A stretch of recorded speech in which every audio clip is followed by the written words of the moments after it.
तो दोस्तों welcome to एग्जामेंटो channel में आपका स्वागत है। दोस्तों आज का जो टॉपिक है वो आप लोग के ही तरफ से है, क्योंकि इससे पहले मैंने एक वीडियो डाला था पावर ग्रिड के रिगार्डिंग, तो उसमें मुझे बहुत सारा कमेंट रिसीव्ड हुआ था और आप लोग की बहुत सारी क्वेरी थी। तो मैं वन बाय वन करके यहाँ पे डिस्कस करूँगा। तो उससे पहले मैं लिस्ट आउट कर लिया हूँ कितना क्वेरी है। पहला क्वेरी ये आया था कि BTech can apply for DT post. यहाँ पे आप देख सकते हो BTech can apply for DT post. दूसरा क्वेरी था DT can be transfer from one region to another region. उसके बाद तीसरा क्वेश्चन था कोई नाइट इंसेंटिव या ओवर टाइम ड्यूटी मिलता है क्या। ओवर टाइम ड्यूटी अगर हम करते हैं तो उसका कुछ चार्जेस मिलता है पावर ग्रिड की तरफ से, कुछ अलाउंसेस वगैरह। ओवर टाइम ड्यूटी हो गया। उसके बाद जॉब प्रोफाइल कैसा है डीटी का, या अब डीटी आप या जेई जो बोल लो, ठीक है। आफ्टर 1 ईयर आप जेई बन जाओगे। उसके बाद जो छठा है वो है वर्किंग आवर। अगर आपकी जॉब हो जाती है पावर ग्रिड में तो आपका वर्किंग आवर क्या रहेगा, ठीक है। और उसके बाद लास्ट है दोस्तों रिक्रूटमेंट प्रोसेस क्या है, और रिक्रूटमेंट प्रोसेस में अगर सिलेक्शन होता है तो उसमें आपका डीवी मेडिकल क्या क्या प्रोसीजर है। तो वन बाय वन करके मैं अभी तो ये सारे लिस्ट हैं क्वेरी का जो आप लोग किए थे, तो उसका वन बाय वन करके इसका मैं अभी आपको आंसर दे रहा हूँ। तो पहला जो क्वेरी है दोस्तों BTech can apply for DT post. तो इसके बारे में जो है दोस्तों क्या है कि बीटेक जो है अब एलिजिबल नहीं है पावर ग्रिड में। अगर आप डीटी पोस्ट का फॉर्म डालना चाहते हो पीजीसीएल में तो आपको सिर्फ और सिर्फ डिप्लोमा ही चाहिए।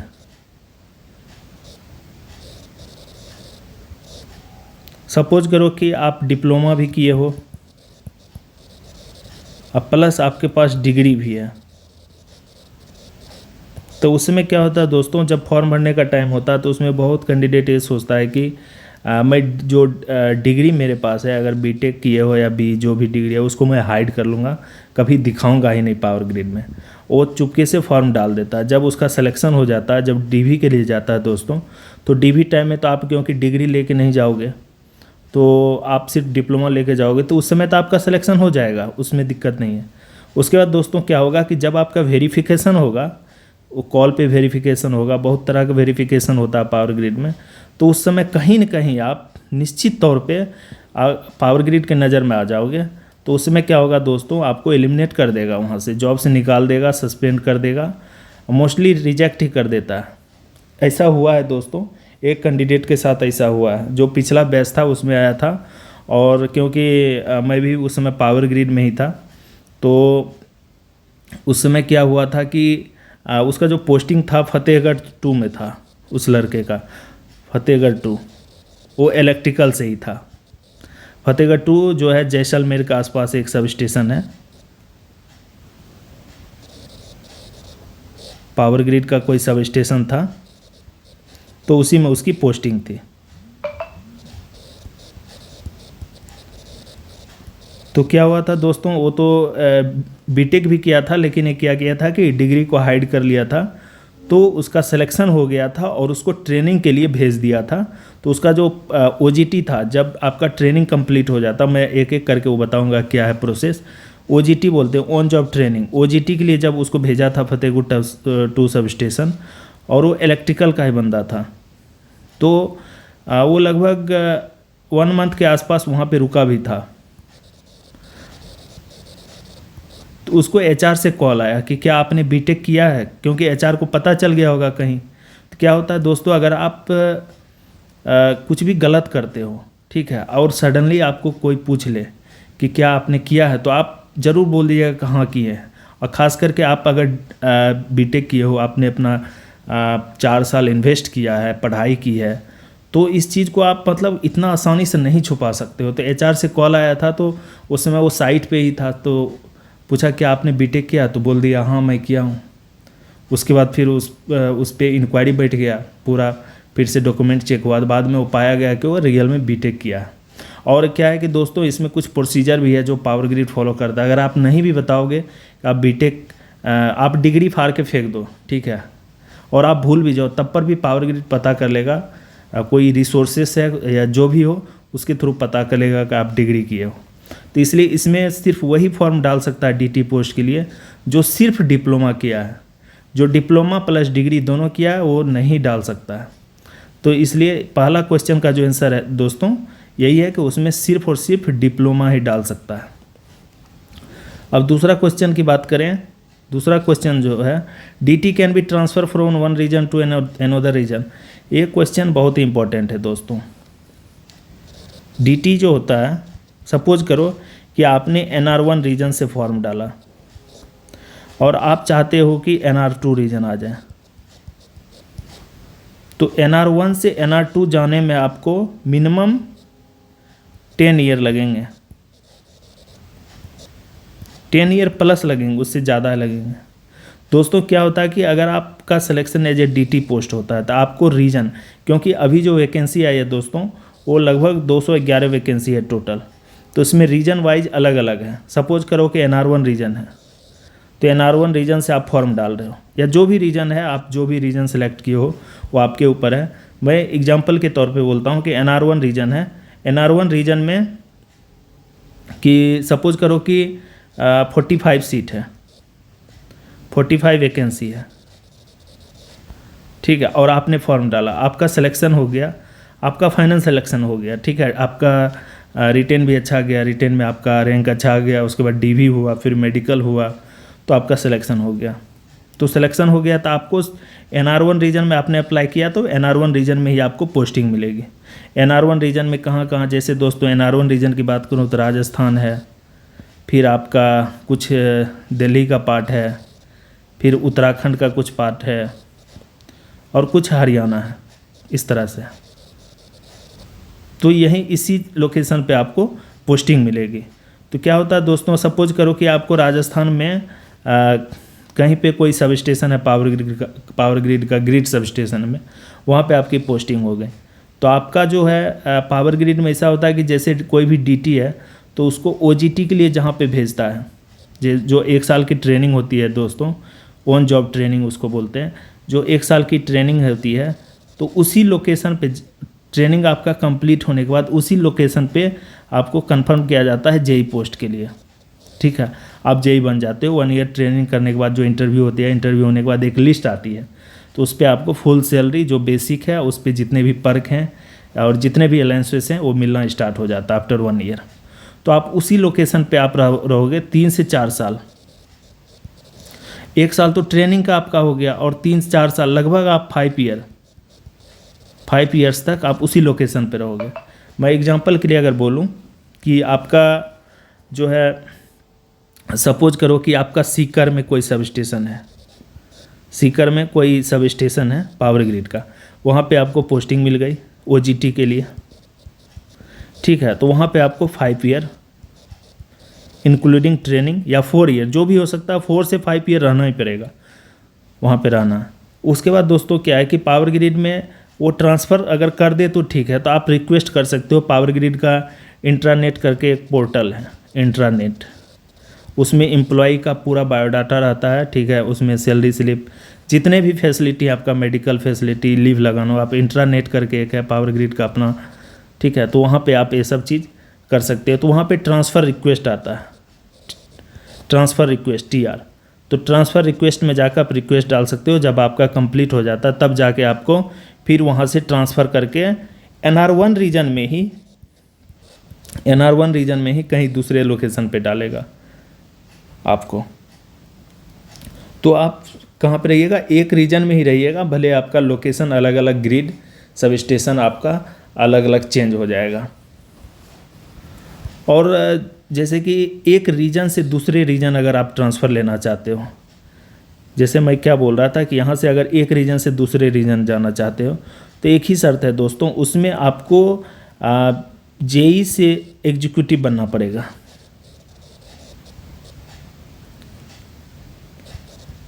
ठीक है। एग्जीक्यूटिव लेवल पे जाना पड़ेगा, तभी जाके आपका ट्रांसफ़र पॉसिबल है। तो बहुत सारे जो पुराने JEE हैं उनका लगभग समझिए कि NR1 रीजन में सिलेक्शन हुआ, तो लगभग 14 से 15 ईयर वो NR1 रीजन में ही थे। उसके बाद उसका ट्रांसफ़र हुआ NR2 या NR3, जो भी रीजन है वहाँ पे ट्रांसफ़र हुआ। अगर आप सपोज करो आपने NR1 में डाल दिया, तो जब आप एग्जीक्यूटिव पे आ गए तो उसके बाद वो ट्रांसफ़र आप रीजन ट्रांसफ़र जो है तभी होगा जब आप एग्जीक्यूटिव पोस्ट पे जाएंगे। ठीक है, तो ये तो कंडीशन है दोस्तों।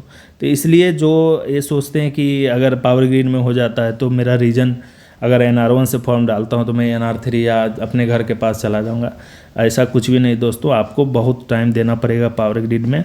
ठीक है, आपको एग्जीक्यूटिव बनना पड़ेगा, उसके बाद ही आप अपना रीजन चेंज करवा सकते हो ऑन रिक्वेस्ट। नहीं तो आप अपने रीजन में NR1 रीजन में ही एक जगह से दूसरे सब स्टेशन में जा सकते हो। तो ये डिपेंड करता है कि पावर ग्रिड कहाँ आपको भेजना चाहता है, NR1 रीजन में ही। उसके बाद दोस्तों तीसरा क्वेश्चन था क्या नाइट इंसेंटिव और ओवर टाइम ड्यूटी का था। तो दोस्तों नाइट इंसेंटिव भी मिलता है पावर ग्रिड में, और ओवर टाइम ड्यूटी का जो दोस्तों है ओवर टाइम ड्यूटी भी मिलती है। तो उसमें लेकिन आपको जो भी ऑथोरिटी, हायर ऑथोरिटी, उससे आपको परमिशन लेनी पड़ती है। वो आपको बताते हैं कि आपको ओवर टाइम भी करनी है, तो उस पर वो साइन करके देते हैं और फिर वो भेजते हैं डिपार्टमेंट को। तो फिर आपके सैलरी में जो एक्स्ट्रा ओवर टाइम ड्यूटी का है वो आपको एक्स्ट्रा अलाउंसेस कुछ मिल जाता है। उसके बाद नाइट इंसेंटिव का दोस्तों पावर ग्रिड में 600 पर नाइट, मतलब 600 रुपया मिलेगा आपको पर नाइट का। ठीक है, अब महीने में जितना भी नाइट हो जाए, तो महीने में जैसे 8-10 तो हो ही जाते हैं, तो उस अनुसार से आप जोड़ लो, उतना एक्स्ट्रा आपको सैलरी मिलेगी। उसके बाद ओवर टाइम ड्यूटी का तो मैं बता ही दिया। उसके बाद जॉब प्रोफाइल ऑफ DTJ दोस्तों, इस पे मैंने एक वीडियो डाला हूँ, अपना पूरा एक्सपीरियंस शेयर किया हूँ कि जो जॉब प्रोफाइल है DT का, JE का कैसा है। आप मेरा वीडियो में जाके देख सकते हो। मैं पावर ग्रिड का बहुत सारा वीडियो डाला हूँ, तो उसमें जॉब प्रोफाइल के रिगार्डिंग एक लंबा वीडियो है 13-14 मिनट का। अगर आप उसको देखेंगे तो आपको पता चल जाएगा। उसके बाद दोस्तों वर्किंग आवर, तो वर्किंग आवर जो है दोस्तों वो डिपेंड करता है आपका जो लोकेशन क्या है। वर्किंग आवर जो है, सपोज करो कि पावर ग्रिड में क्या होता है कि एक तो होता है प्रोजेक्ट, अगर आपकी पोस्टिंग प्रोजेक्ट में हुई। दूसरा होता है ONM मतलब ऑपरेशन एंड मेंटेनेंस।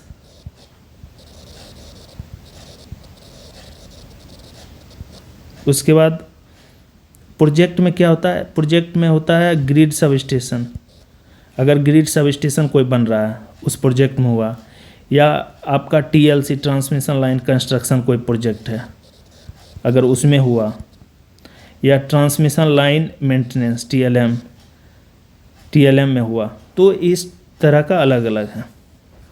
तो इसमें दोस्तों क्या है कि जो टाइम लिमिट है दोस्तों, क्या है कि ऑपरेशन, मेंटेनेंस, ONM, ये तीनों जॉब जो है operation and maintenance, transmission line construction और ट्रांसमिशन लाइन मेंटेनेंस, इसमें तो आपको क्या है कि ONM में तो फिक्स है कि आपको 8 आवर की ड्यूटी करनी है।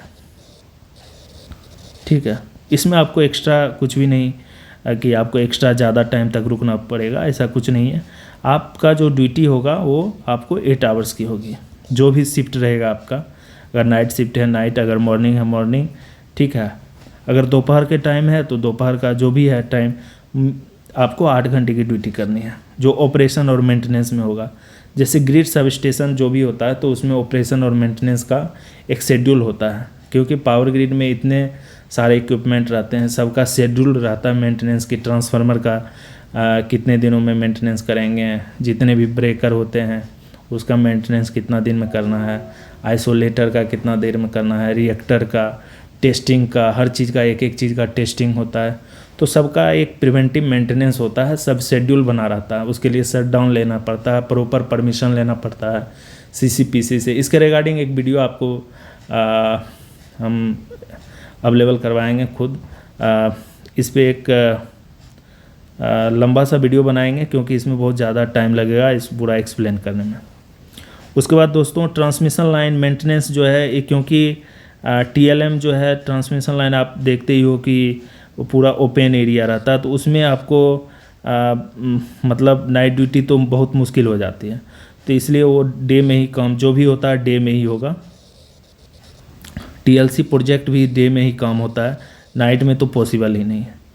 जो सबसे ज़्यादा जो प्रॉब्लम होती है दोस्तों, वो प्रोजेक्ट में, अगर किसी का प्रोजेक्ट में अगर गलती से भी पोस्टिंग मिलती है तो उसके लिए बहुत थोड़ा हेक्टिक हो जाता है जॉब।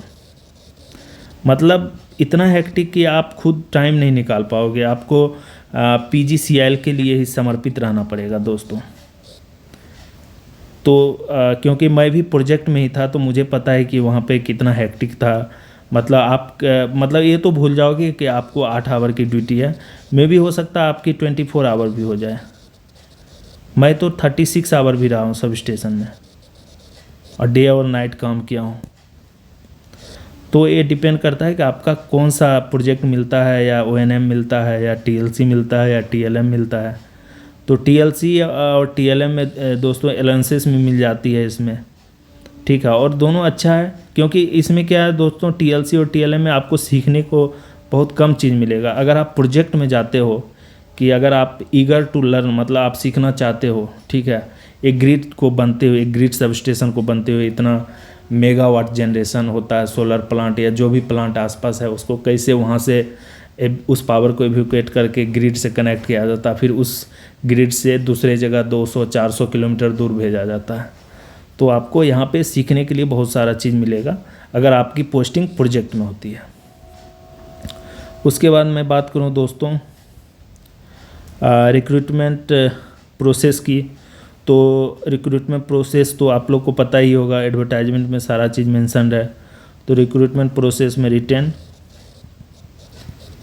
जो कि 170 मार्क का होगा दोस्तों, जिसमें 120 टेक का आएंगे, टेक्निकल आएंगे, चाहे आप जो भी स्ट्रीम हो, जो इलेक्ट्रिकल से इलेक्ट्रिकल का आएंगे, सिविल या जो भी है ब्रांच, अगर इलेक्ट्रॉनिक्स है तो इलेक्ट्रॉनिक्स है। और 50 क्वेश्चन जो हैं वो आपके नॉन टेक्निकल पार्ट हैं, नॉन टेक पार्ट है। और टाइम आपको पता ही है, 2 आवर मिलेगा पावर ग्रिड में एग्ज़ाम के लिए, ठीक है। अगर आपकी अच्छी रैंक आ जाती है तो आपको DV के लिए बुलाएगा, फिर DV के बाद फिर मेडिकल होगा। तो दोस्तों DV जो होता है, जैसे सपोज करो कि आज DV है, आज आपका DV होगा, तो अगर उस दिन टाइम मिला तो उसी दिन मेडिकल भी हो जाता है, नहीं तो नेक्स्ट डे ही आपका मेडिकल हो जाता है। तो पावर ग्रिड में बहुत फास्ट प्रोसेस है दोस्तों।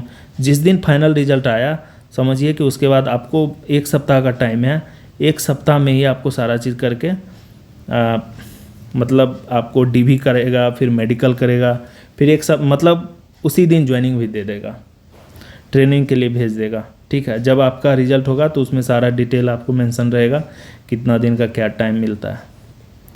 तो जो जितने भी क्वेरी आए थे, यही सब क्वेरी आप लोग से रिसीव हुआ था, तो मैं सोचा एक वीडियो बना के डाल देता हूँ। अगर आप लोग को इसमें भी कुछ क्वेरी करना है तो आप कमेंट बॉक्स में कमेंट कर सकते हो, ठीक है। और मैं 1 बाय 1 करके एक एक चीज़ एक्सप्लेन कर ही रहा हूँ पावर ग्रिड से रिलेटेड। Thanks for watching.